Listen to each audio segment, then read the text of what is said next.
If I talk about first non-surgical treatment, that is related to all the medications which include birth control pills and hormonal pills, which I have already discussed in my previous video. You can go through that video, and in that video I am going to talk about first method that is very common, and that is called uterine artery embolization. This method is used to shrink the size of fibroids, and it also helps reduce the growth of fibroids as well. Before using method, first your obstetrician will check the size of the fibroids, and they will do ultrasound as well, that where exactly your fibroids are situated. This process will be done under the general anesthesia. After that, a catheter will be used and X-ray machine will be used to check the size of fibroid, and then tiny particle will be injected around the area of fibroids. That will stop the blood supply of the fibroids. Due to that, they will shrink in size, but you will not see that effect immediately. It will take some time, and most probably after that procedure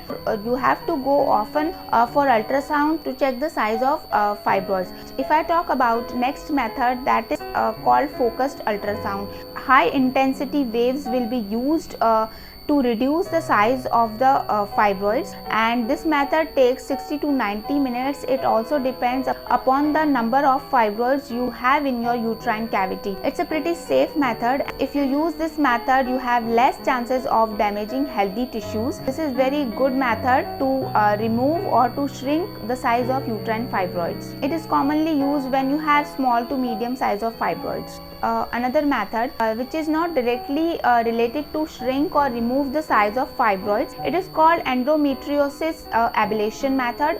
Actually, this method is used if you are already done with family planning. This method destroy the lining of your uterus.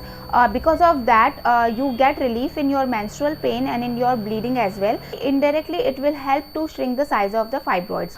So these are few common methods which are non-invasive, and it does not include that much surgery, and you would not feel a lot of pain. But as I said before, those methods even did not give you guarantee. After using those methods, you have to monitor yourself. You have to go for frequent ultrasound to monitor. I hope you like this information, and if you really like this, then give me a thumbs up and subscribe my channel. Thank you so much. I will see you in next video.